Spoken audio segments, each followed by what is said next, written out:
Hi everyone, welcome back to Hope and Coffee, where we are having some coffee and we are talking about dating stories that tend to turn into train wrecks.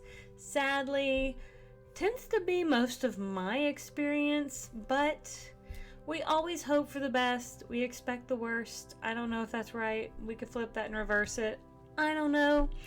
I always expect the best. It just turns into the worst. And I used to be an optimist and now I think I'm a realist when it comes to those sorts of things.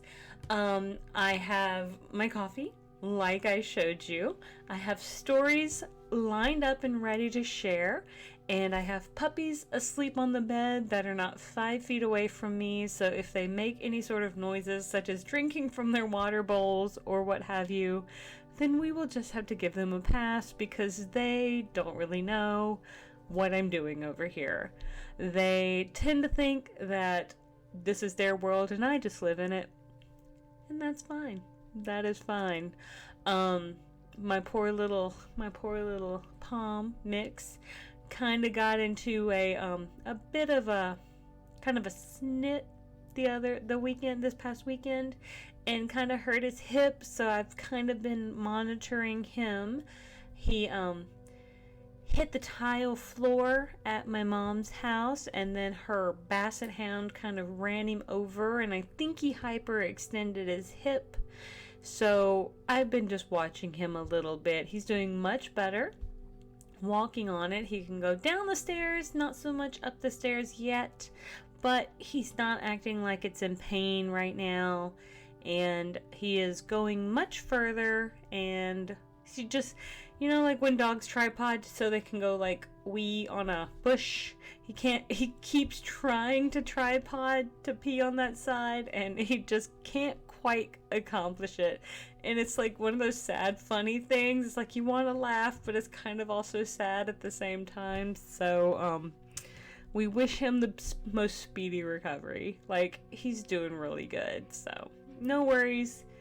He's looking at me because he knows I'm talking about him. But we are going to start with a story by iced.coffee. So cheers to iced.coffee. I'm so sorry. I went on a date, like number 2 as well, spent the entire time venting about his soon-to-be ex-wife to me. When I told him at the end that I wouldn't be asking to again because he didn't seem to be over the divorce yet, he loudly exclaimed, "No, I'm so over her." I said, "The divorce, not your ex," and he went silent. So that is a thing. I've not been on a date that it seemed as though the other individual has not, well, I take that back. I do think I have been the rebound girlfriend of at least one individual, and I let it happen. This iced coffee was very smart in not letting it happen. But yeah, this guy, he didn't seem over the divorce yet. He was not over the ex yet. He had not yet moved past it. He was maybe over the divorce, but he was not over the ex. And so she was very smart in her kind of assessing that situation, and probably the way he was phrasing the story, probably the way he was talking about it, and could probably tell, like, and again, this is us from the outside, not knowing, not hearing kind of the full picture. We can only read this very short paragraph, like what it sounds like. And what it sounds like is that during this second date, and possibly what may have occurred as a first date as well, is that he has used this opportunity to create a therapy situation to trauma dump during date 1 and date 2. Now, do I know this for certain? Absolutely not. I was not there. I was not a fly on the wall. I don't know for sure. But her knowing that by the end of this second date that she didn't want to meet up again because it seemed as though he wasn't over this other female does make it seem as though enough had been shared to the point that he had not fully gotten over not the situation, but the female herself. Like, there was enough said. And, like, I think you all can kind of resonate with what I'm saying. And maybe I'm stumbling over that a little bit. But I think you can probably grasp what I'm saying when it comes to that, is that there is a difference between going through a divorce and kind of being bitter about going through a divorce and not being fully over a person. I've gone through a divorce, and honestly, I wish him nothing but the best. Even if you talk to my friends right now, even when that divorce was happening early on, I was actually talking to my friend Emily, I want to say yesterday, and this might have been Sunday, but recently, and she said, she was talking to somebody and they were just venting about their divorce, and she's like, you never did that. And I said, because I don't wish him any ill will. I think he's a great person. I always thought he was a wonderful person. I just realized there was a point that he and I had our paths divided. We both wanted different things in life, and we needed to be able to figure out what that was. Now, does he talk poorly about me to people in his family? I don't know. Does he have the right to? Sure. I was the one who took the step away to try to help us both make that break, to make that I was the one who made that decision. So if anyone has the right to kind of feel anger and to feel hurt, he has the right to feel anger and feel hurt. But I feel nothing but care for my ex. And even as it happened, I felt sadness, but it felt like the right thing to do. It felt like we weren't going to be able to be who we needed to be by staying together. And she told me, she said, well, you never spoke, you never said anything bad about him. I said, well, I never would, because he's not a bad person. There's nothing bad to say about him. So, I mean, it sounds as though this person's incredibly bitter. I was never incredibly bitter. And I think it depends on your situation. I have two other, ex-boyfriends who I will definitely be incredibly bitter about, but they did me incredibly dirty. They were incredible, they treated me incredibly poorly that I didn't deserve. All that to say is, time has passed. I have gone to therapy. I did not trauma dump to people or potential dates. And if I were to go on a date right now, I wouldn't bring that into a dating situation. Sounds like this guy needs to go to therapy. So there's that. And let's move on to the next one. So Rebecca Balint. Rebecca.Balint. If they think it's bad in their 30s, try it in your 50s. Well, I'm in my 40s. So let's just, I'm in the middle of that, so let's just see. After wasting 6 months of my life with someone who turned out to be in a relationship, just testing the waters to make sure he wasn't missing out on anything, I'm done. Elaborate lies and unbelievable stories of why he had to cancel last minute until his SO, significant other, finally caught him and he dropped off the radar. Honestly, been there too. Kind of been there too. So I won't go into detail with that. But I will say, raise my hand, I've been there too. To the point that I wasted time. And I think they were just trying to test the waters to see if they were missing out on anything. Lots of elaborate lies. And they dropped off the radar. So I am so sorry, Miss Rebecca Ballant, but if that happens in your 50s, it has also happened at other points in life as well, and people are just no good. There are just points where I don't know what's wrong with people at times. I don't know if there is a point in people's lives where they just can be honest. I wish they could, but I haven't found it yet. I know I'm at a point in my life where an individual that I had kind of toyed with the idea of dating reached out to me, and he wanted something casual, and I clearly let him know that is not what I was interested in, and I have not heard from him since, and that is fine.